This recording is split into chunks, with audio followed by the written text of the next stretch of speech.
Um, Pleased to see some of you still awake after lunch. That speaker was a little long-winded, a little bored. No, he was great. That speaker was phenomenal. And now you came to hear more from him, and hopefully a little bit from me as well. I'm Rob Alexander. I'm the Vice President for Enrollment and Communications at Millsaps College. Our other guest, who you'll hear from in a moment, is Dr. Robert Perigin, who you probably saw at lunch, our president. And I also want to thank Stephen Smith in the back for giving out some of our materials. You all look pretty comfortable in the back. I know you're thrown off by all this mechanical equipment up here, but if anybody feels more comfortable, you can always move up too. Up to you. This is a story, and I think I was told to tell you to press play. Are we playing? We're playing. Okay, we're good. This is a story that I hope all of you will enjoy and learn from. We continue to learn from it, and our story continues to evolve. But this story is about how Millsaps College has really rebranded itself by going back to our mission, the vision that the president, the trustees, our community developed along with the strategic plan, and how, for me, coming on board at Millsaps exactly a year ago tomorrow, tried to capitalize on that mission, that vision, our strategic plan, and develop a comprehensive enrollment marketing plan as well. My title involves wearing two hats, but really we consider them the same hat at Millsaps, that our student enrollment efforts are coupled incredibly tightly with our external marketing efforts as well. So this is a working definition of strategic enrollment management, a field that continues to evolve, but that there are experts out there like Dick Whiteside and Dave Cowsbeak who are working to continually define it and report the history and the future evolution of enrollment management. This is, I think, the best definition that I can work from in what enrollment management is.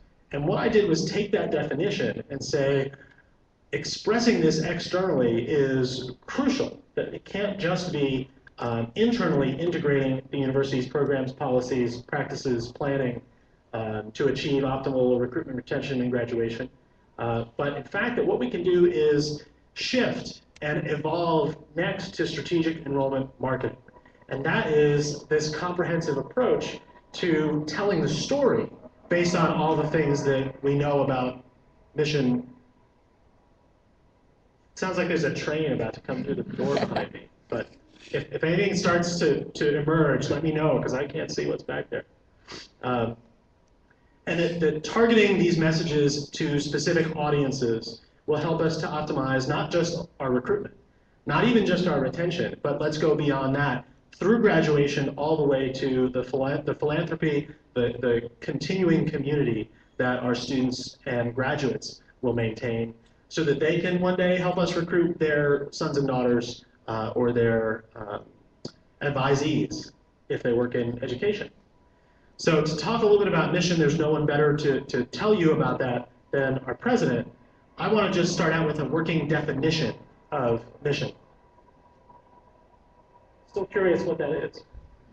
Mission is the purpose of an institution. It's the narrative that calls us into being, and that is, in my mind, a combination of the core ideology and the envisioned future. So it's a little bit of mission, a little bit of vision, I think, working in. Dr. Perigin is going to tell you a little bit about that mission at Millsaps. Where I come at it is, can our mission inform our brand promise? A colleague of mine, Matt Ward, developed this slide, and I think it really captures the elements of what good branding should be. It's got to be emotionally stirring, but it also has to be different enough from your peers. Like Dr. Perigin said, in higher ed, many of us are saying the same things about our institutions. And it also has to be relevant to stakeholders, for us, prospective students, but also current students, their parents, alumni. It has to sound authentic, or people aren't just aren't going to buy it. In the age of social media, it's easy for students to see through your marketing messages and find out what the real character of your institution is, because they can go directly to the source and hear from current students, from faculty. The internet has opened that up in a way that I think has pushed us who try to market our colleges and universities into necessitating authenticity and relevance. So here's Millsap's mission. I'm gonna watch, I'm gonna go investigate. Thank you. Thank you all for coming. It's good to be with you. I've left all my Plato quotes back at my other speech, so I won't bore you with that again. This business of mission, most colleges are, you look at mission statements and they look very similar, and that's not a surprise. The fact of the matter is, the mission statement is sort of a statement of why we exist. And so if you're a liberal arts college like we are, we're similar to what many other liberal arts colleges are in terms of our existence, where the real differentiation, I think, comes in terms of that, how that mission then plays out into your vision statement. So our mission, when we went into a strategic planning process about a year and a half ago, we had a great group of faculty, staff, and students on the steering committee, and then the process went out into the entire community. Practically everybody in our institution touched this, our strategic plan process in some way or another. We went at this and said, this mission statement of ours, that's who we are, that's who we have been, and that's who we're going to be going forward. So we actually ended up with keeping the mission statement that we've had. This Millsaps College is dedicated to academic excellence, open inquiry, freedom of expression, exploration of faith to inform vocation, and innovative shaping of social, economic, and cultural progress in our region. We didn't tinker with this. This is who we are, and we're a church-related institution, so you'll see some elements of that in our statement. However, as we began thinking about what our future would be, we developed this vision statement flowed from the strategic planning process. And we didn't do it first and then do a strategic plan, and we didn't do it at the end. It kind of happened during the course of the strategic planning process. And I really love what we've done here. What is your vision statement? This vision this is our image of success going forward. This is what success looks like in the future. This is our vision of success in the future. And it's a little longer than I might prefer, but the fact of the matter is we were trying to capture those aspects of the institution that are distinctive to Millsaps, the things that are going to make us different, the things that we could say to students coming in, put yourself here, see yourself in this vision going forward. So we developed this vision statement that's very specific to the institution, building on its motto, ad excellentium. That's our motto. What a great thing. Always moving toward excellence, always moving toward excellence. That capturing that in all that we do, and you'll see more about our strategic planning process, and that became actually the first goal of our strategic plan, that all we do should be with that view, that image of excellence. Our strong heritage of social justice, freedom of thought, and reflection on life's most important questions. Millsaps has played a very courageous role as a school, as a liberal arts college there in the heart of the capital city of Mississippi. In the 60s, we were the first school to voluntarily integrate. We were a sanctuary for people and ideas when they weren't very popular in that state, and we have, from our very beginning, have been a school that is progressive and accepts this role. So we wanted that to be in here. Our vision going forward will continue to maintain that role of Millsaps as a place where social justice and freedom of thought and reflection of important questions exist.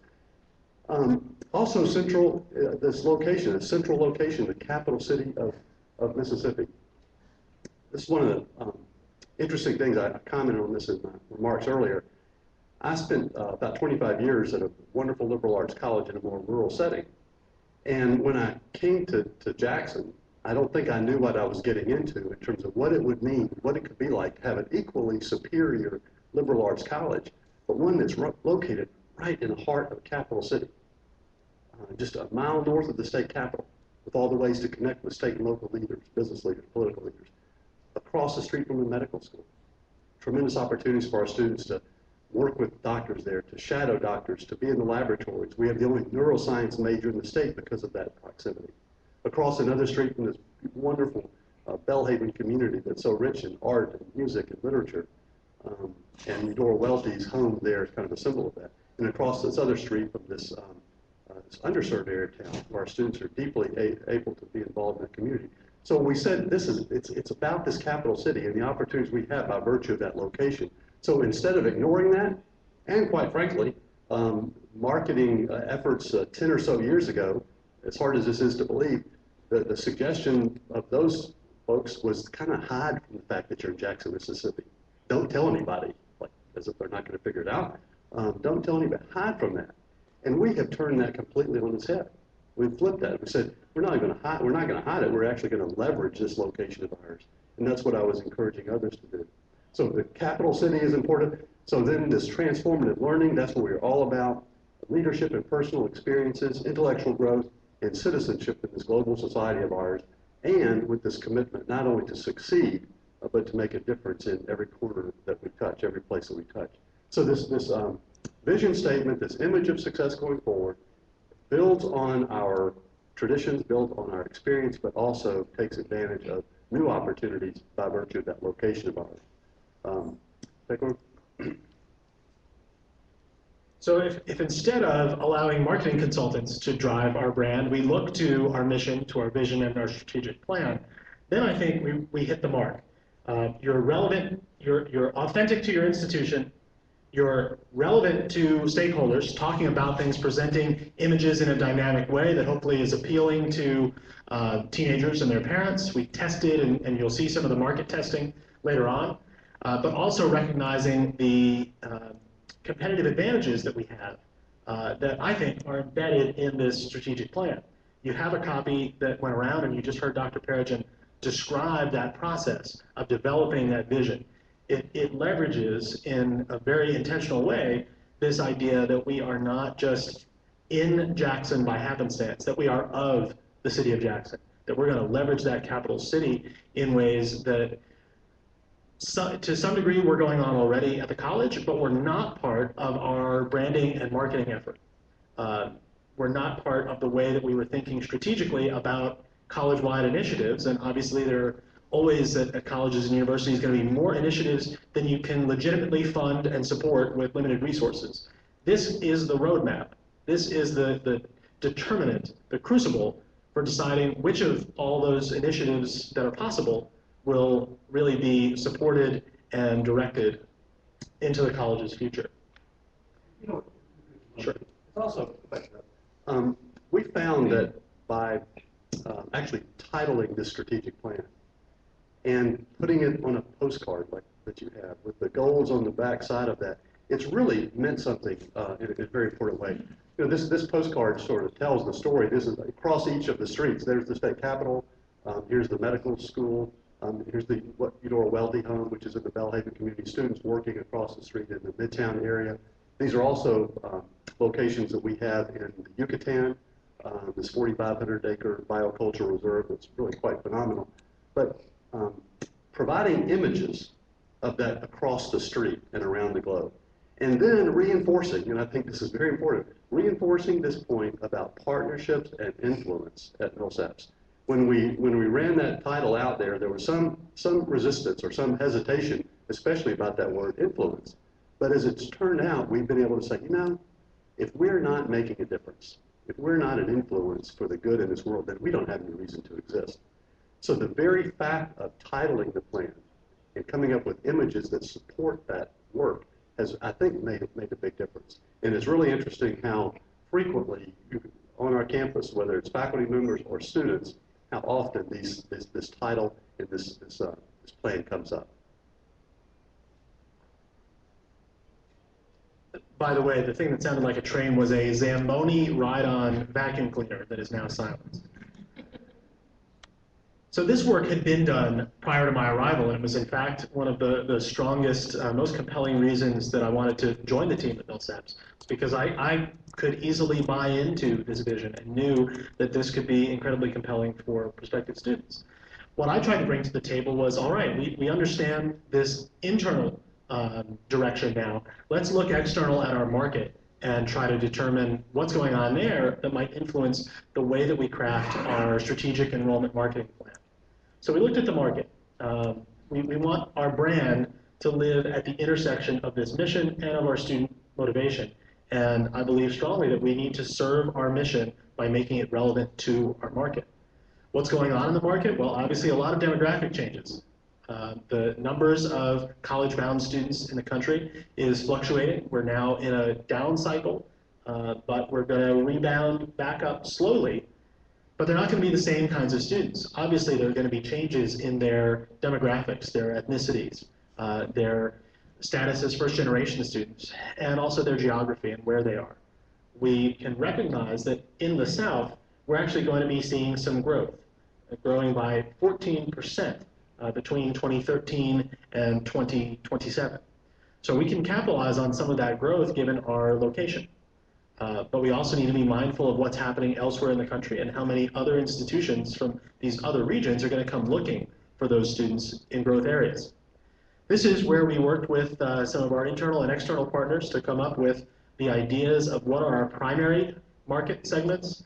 That's all the area in red, all of Mississippi, plus this really close by corner of Louisiana, and then developing our secondary markets in Louisiana, in Arkansas, in Florida, Alabama, and some parts of Tennessee, and then moving beyond that into some tertiary markets as well. So this is where we decided to focus our efforts. We also want to pay attention to what's happening with the academic ability, the preparation of students, and how that is making this landscape for applying to college more competitive. What's happening with yield rate nationally at both public and private institutions is a long and steady decline. That means that I think there's two factors at work. It's easier for students to apply to many more institutions than it used to be, and many more institutions are actively seeking out students in an aggressive way. So that leads to this factor of increased competition for the students that we want. Well, how do we combat that? How do we take these different trends in the higher education landscape and make use of them? Well, we don't just look at the market, we apply marketing to that market to try to change behavior. When we do that, I think the first basics that I'm sure all of you have seen before is this idea of an enrollment funnel, or as we like to think of it now, inverting that funnel to make the enrollment pyramid. We want to increase the level of relationship building at every stage in that pyramid, building up from prospective college-bound students all the way to enrolled students, and in fact even beyond that into retaining students, graduating students, and making them lifelong committed alumni. Well, how are we going to do that? Well, at Millsaps, we identified some key steps to do exactly that. Increase awareness, generate interest, utilize more direct marketing, get our message out to more students. You'll see exactly how in a few minutes, and you've got some of the materials in your hands already. We wanted to balance a direct marketing approach that is en masse with our personal approach. Obviously, Millsaps is on the smaller size of liberal arts colleges. We do personal interaction very well, and we had to make that experience part of the student recruitment effort. So we targeted students based on exactly what you would think. Sometimes I'm working with trustees or alumni, so I need to walk through this a little more slowly. ACT scores primarily, obviously high school grades and the particular high schools that many of you represent, and also demographic factors like their geography. We want to repeat communications to students and to parents. Leaving parents out of this process is a huge pitfall that I think a lot of student recruitment marketing campaigns can leave out. Obviously, there are other sessions going on at this very conference to talk about how to engage parents more deeply. But we found that if we can get the parents' email address, we can have a pretty good dialogue back and forth directly with those parents, and again, repeated time and time again. And of course, not just working with high school seniors, but in fact, looking at Millsaps' communication plan, we went back and said, let's start much earlier. In fact, let's look at students who are rising sophomores, rising juniors, and then also rising seniors, so that we can build those relationships early, deepen them over time, and hopefully have a lot of success with those students.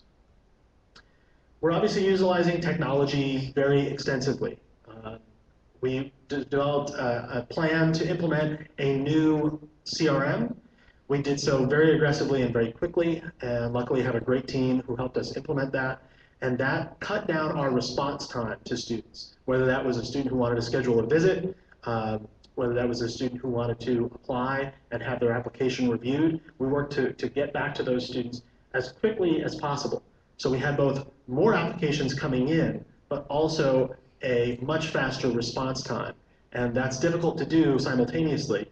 I think I'll credit our team, our partners, and our CRM with helping us do that.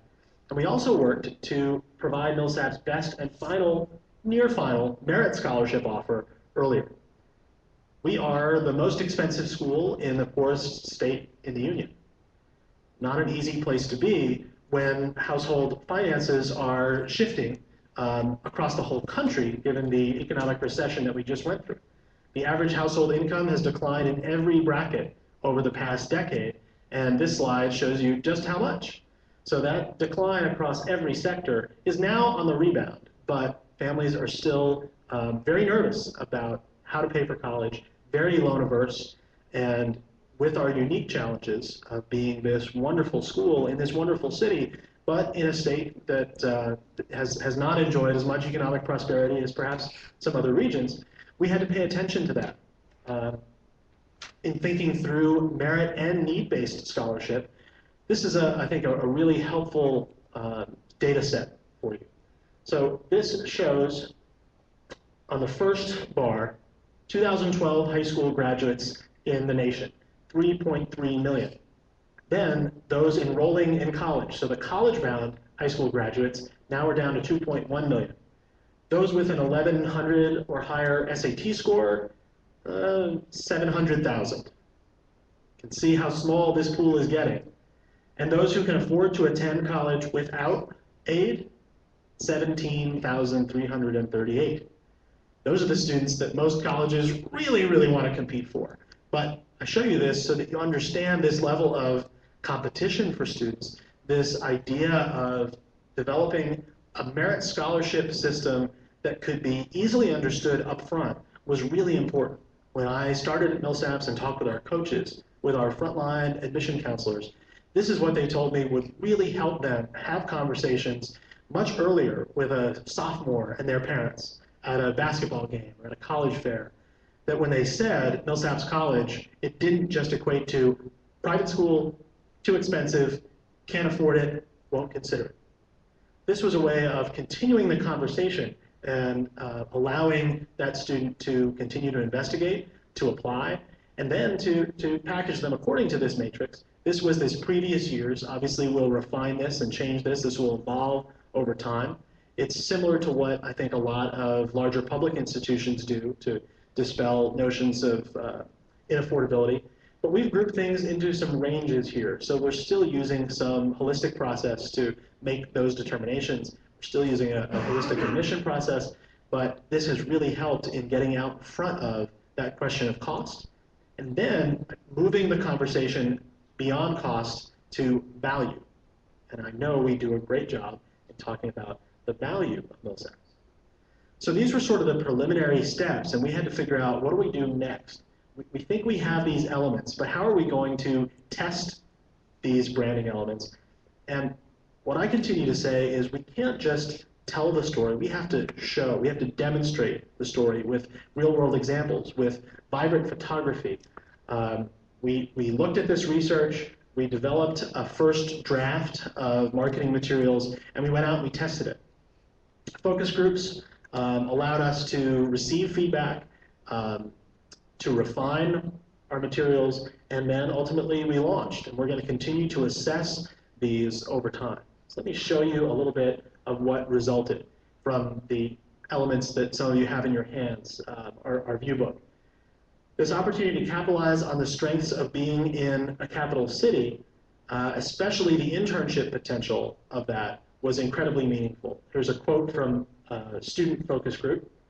I want to see information about experiential learning, internships, and community opportunities in a city. So that told us very clearly we dipped our toe in the water.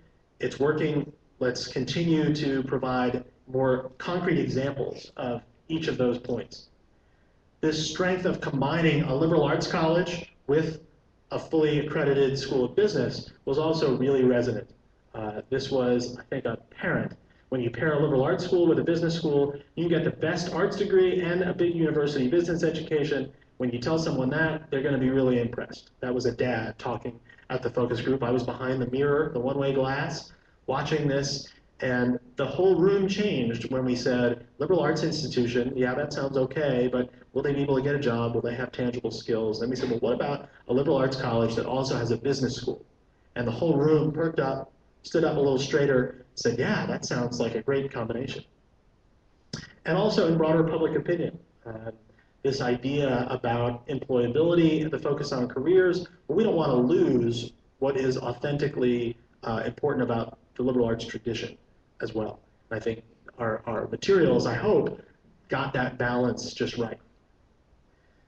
So where do we land with our brand? This is one way to think about it. These distinctive strengths of being a liberal arts institution in a capital city with great professional preparation, our bullseye is right at the center of that. So this is what I often go back to in thinking through, are we doing a good job of utilizing the research that we did as we develop and deploy our materials? One specific example of how we're doing that is specifically talking about professional preparation in business.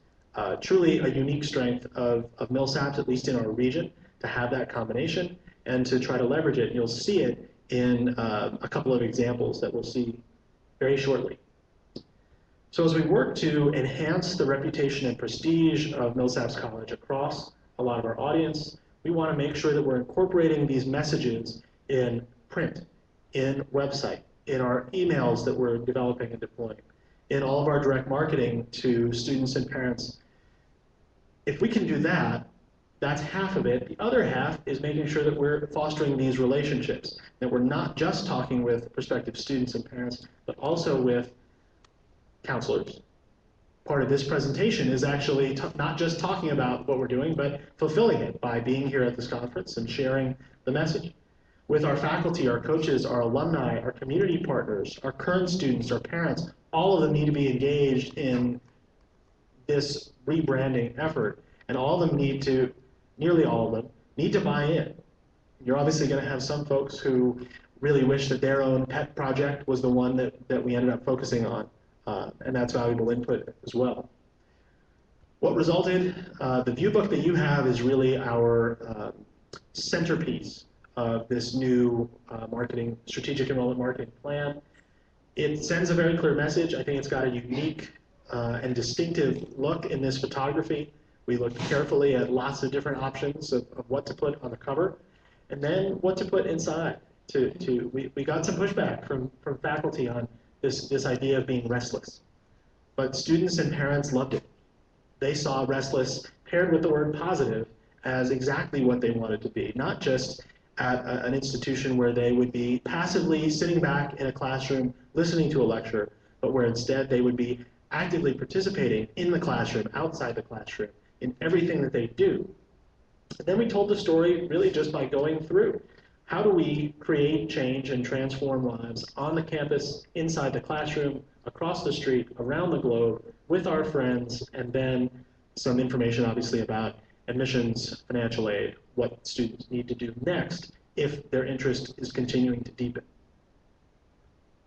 I continue to say we can't just tell, we have to show.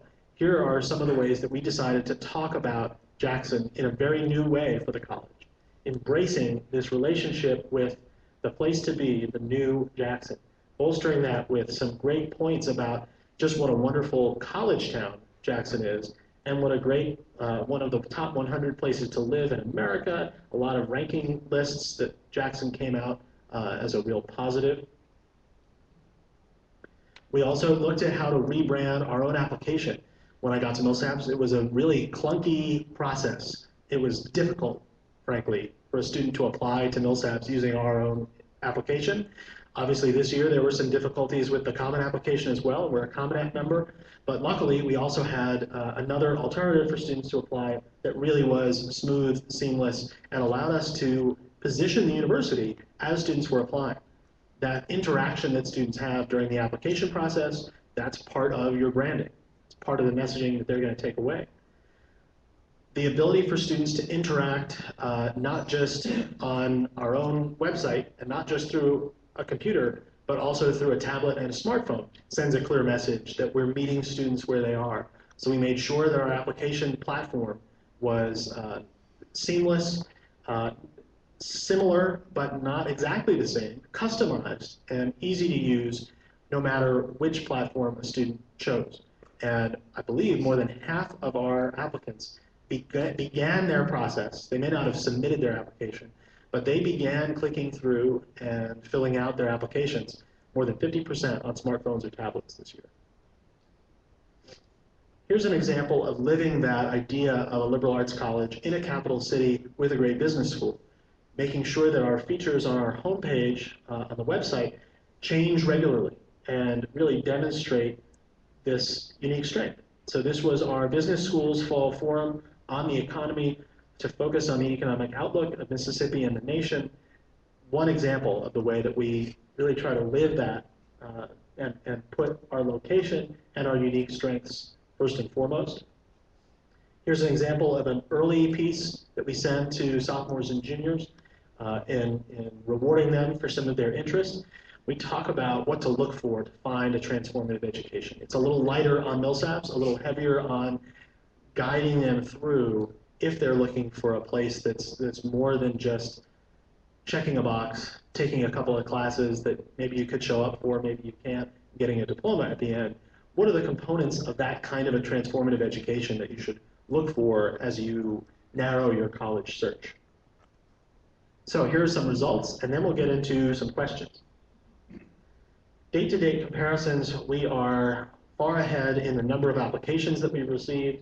We got back to students very quickly and in fact admitted more students, and right now we're about 80% ahead in deposits right now.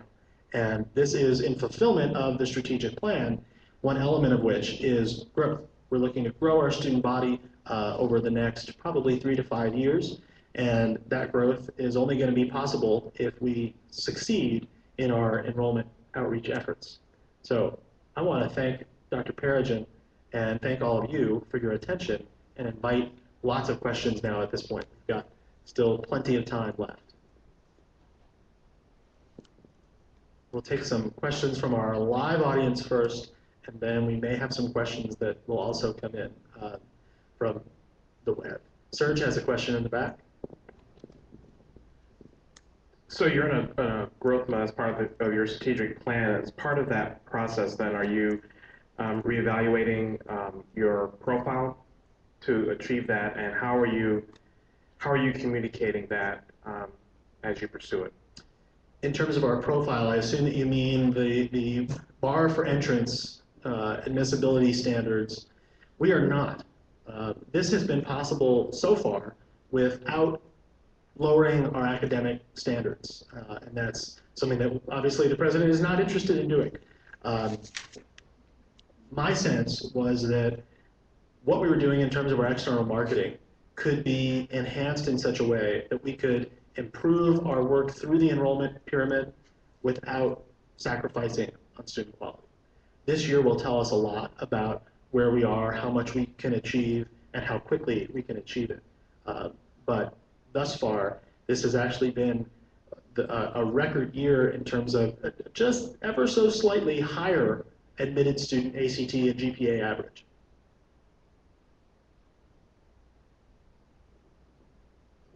Hello, I wasn't here at the very beginning, so I apologize if you've already said this, but I'm interested in understanding how you handle communications. Is it all done in-house, or do you use someone externally, and how were you executing the focus group portion of your research? That's a great question.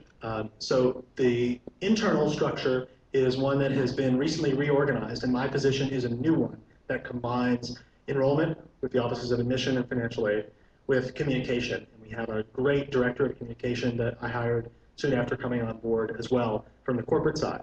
So with some combination of higher ed experience from my side and deep community engagement and some external non-higher ed marketing experience from his side, I think we made a great team. His shop has designers, has web designers, has photographers, but we also did engage an external partner. North Charles Street Design was engaged even before I arrived, and Rob may want to talk a little bit about that decision to work with them. They helped us to conduct interviews across the campus and beyond with alumni stakeholders, with some college counselors that the Office of Admission provided names. Then when I came on board, we were in the phase to finalize and test. And we worked with them as well as a focus group agency in Houston, Texas. We wanted to get far enough away that we could do a legitimate blind focus group.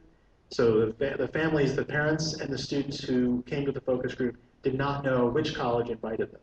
And we slowly evolved the conversation from college in general to how about a private college, how about a liberal arts college, how about a liberal arts college that also had a business school, and then finally revealing a few schools for them to compare and contrast, and then telling them that Millsaps was actually the convener of that discussion. That helped tremendously. The other external partner is Royal & Company, which helped with our direct marketing. Some of our partners and friends from Royal are in the room as well, and they really helped us with refining our search strategy, that geographic radius, working and looking at past history data to inform ACT ranges and SAT as well, of which students, which list sources to use and where to find these students in the way that would deliver the best outcome possible. And they also helped us streamline our application and some of our search materials. Any more to say on the North Charleston part? The relationship we have with North Charleston is very good. They came in and spent some time on campus and interviewed students extensively, and I know most of you have done that sort of thing. We found it incredibly helpful. Sometimes folks coming in from the outside can tell you something that you think you know or you pretend to know, but you don't really capture it in the way that you can when they advise. But they spent a lot of time with our students and came up with this, or they came to us and said, you know, these kids they don't stop. They are so involved. We have never seen a campus with so many students that are as deeply involved in so many different ways.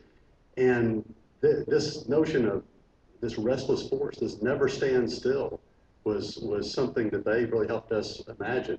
And there was a little pushback on including me. You know, you probably know this by now, but my background in political theory tends a little more toward the contemplative side.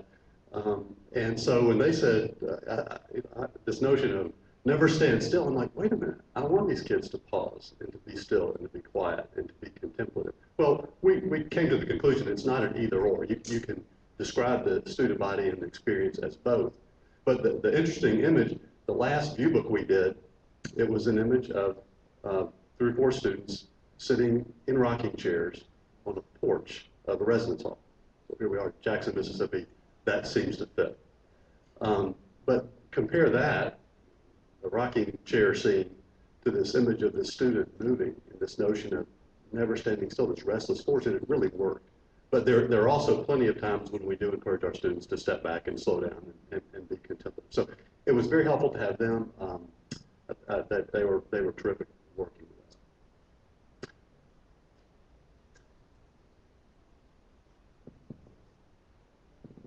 Rob. I'm interested a little bit in your internal marketing as it relates to particularly the academic program. It seems like you made a conscious decision to, I guess, move the School of Business maybe ahead of some other academic programs and majors, I guess obviously related to outcomes. And how did that play with your entire faculty? Yeah, I came from a traditional liberal arts environment and had not been at a school that had a business program. So this learning experience for me. What I came to appreciate very quickly is the opportunity for students to go through a great liberal arts education and through that into the business program is really quite impressive. But to be able to put future business leaders on the streets, but only after they've had the exposure to the liberal arts, that's a terrific combination. And so what I found when I actually interviewed and went to look at Millsaps was faculty members from the liberal arts experience and the business school all singing from the same page, all committed. They were ambitious for the institution. They were great teachers, mentors, and scholars, but also very ambitious for the place. And so I think I thought there would be more tension there than there was. Quite frankly, it's played out in a lot of very important, interesting ways.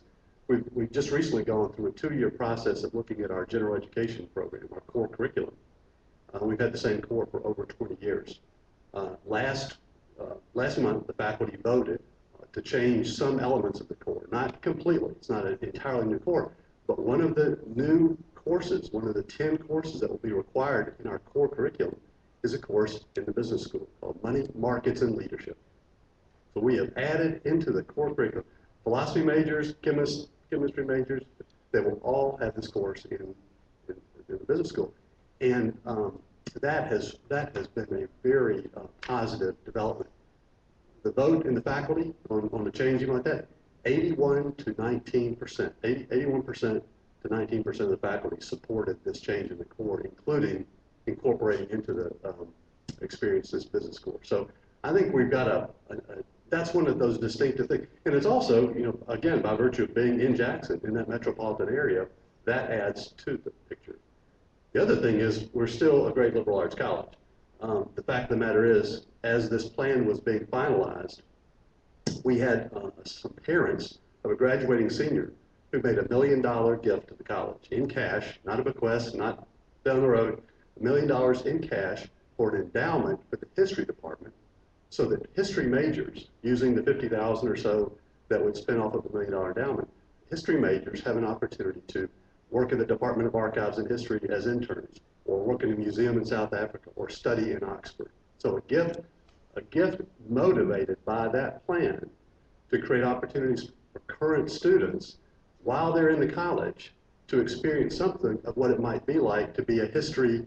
What can you do with a history major? Well, we all know how important internships are, and these parents made possible the opportunity for students to learn what it might be to be a history major. So our goal now is to find $1 million for every department and every major, so that math majors and everybody else will be able to do that. Luckily, I'm not the vice president for advancement to go find that $1 million. But I think that the way that I would categorize your question is that it wasn't either or. It wasn't, well, let's push away some of these liberal arts areas to promote business, because our students don't have to choose, especially with this new core curriculum. Every student will be exposed to some aspect of the business school. In some way, I think that takes pressure off of the liberal arts faculty, because they're not having to force students to make a false choice. Students will pursue and will learn from many of our faculty across many of our disciplines. And that, again, was very attractive to me to take this job and join the team at Millsap.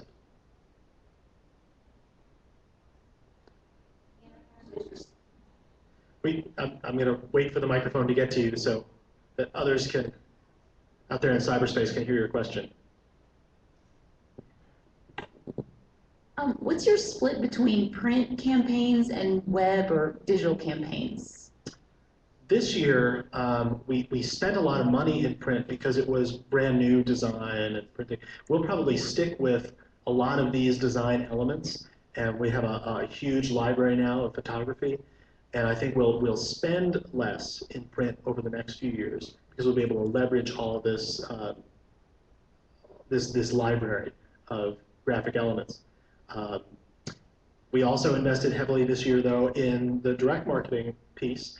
So if you want to consider that web, and E it is, but one of the things that I believe really strongly in is that print is not dead. We're reaching, obviously, hopefully most students and hopefully most parents through their email addresses, but we know some of them are wrong. We know we don't have some of them. And we know that it takes teenagers an average of 7 times of telling them anything to do what you're asking them to do. So when whether it's clean your room, clean your room, clean your room, or submit your application, we believe that it's incredibly important to continue to remind students, and sometimes that print piece that actually comes in the mail spurs either student or probably most likely mom or dad to say, hey, did you finish your application to Millsaps yet?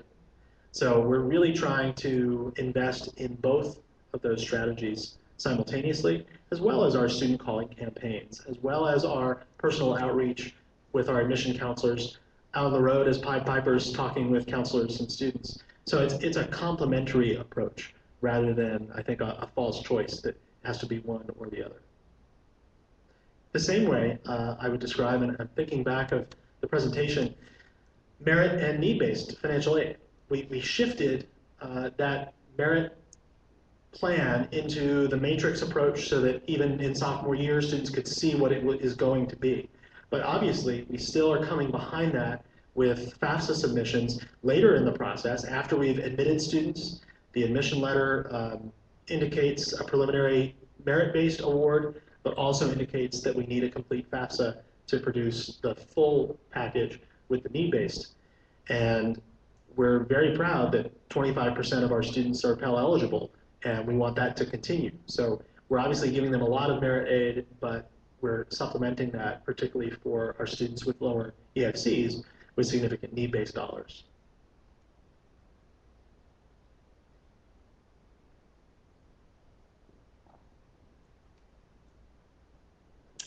Yes, what specific information did you put in your sophomore piece? I think I couldn't see it on the screen. What information did you share with them? And how many times are you communicating with that group? The first question, what do we put into our information for sophomores? Again, it's trying to talk much more about them, who they are, and where they are in the process than about MILSAPs. My theory is that as a sophomore or a junior, they're probably not ready to just hear lots of facts and figures and brag points about MILSAPs. Instead, they want to hear some advice about what they need to be thinking through in their college planning process. So the idea of it is we give them 5 tips of what to look for, what are examples of transformative education, real professors in the classroom with undergraduates, dedicated programs for undergraduate students to do research and get involved in more than just their coursework, a collaborative environment where professors aren't just teaching but really become mentors. Those kinds of things that resonate with who MILSAPS is, but isn't just telling them MILSAPS does X, Y, and Z. Instead tells them, you might be interested, a type of student like you, who's obviously achieved a pretty high ACT plan score, or indicated in some of your survey sources where we get lists of students, that there's something there that caught our attention and made them students that we're interested in. Let's talk about what they can do to find the right college rather than what MILSAPS is. We do that much more heavily when they're in late junior year and certainly in senior year. As far as how many times we communicate with them, it varies, but we try to introduce as many touch points as possible. Those range from a print communication like that, like the ones that you have in your hands, invitations to lots of events, and we have a sophomore-specific event on campus. Again, it's much more a college knowledge workshop. Then we have a junior event that gets a little deeper into here's what it's like to do research with a faculty member. Here's what you should think about in planning your college application. And then the senior programs are very MILSAPS specific. Those are some of the touch points that are there, as well as the calls, the personal emails with their specific admissions counselor, and once in a while, a message across the transom from the president, trying to make sure that he's engaged with this process, particularly in talking to parents about the value of a liberal arts education and a MILSAPS education. We had a couple of online questions earlier, but I believe that you answered them. So no more questions online. Great. Any more in the audience? Going once, going twice? Well, thank you for your attention, your politeness with the Zamboni vacuum cleaner, and stick around and ask us any questions that you have personally afterward. Thank you for being with us. And 99% of what you've seen and heard in the context of the admission office itself is a result of the last year. So I'm so grateful to have Rob and his team working so hard as they are, and very blessed to have them at MILSAPS. And thank you all for being with us today. Thanks.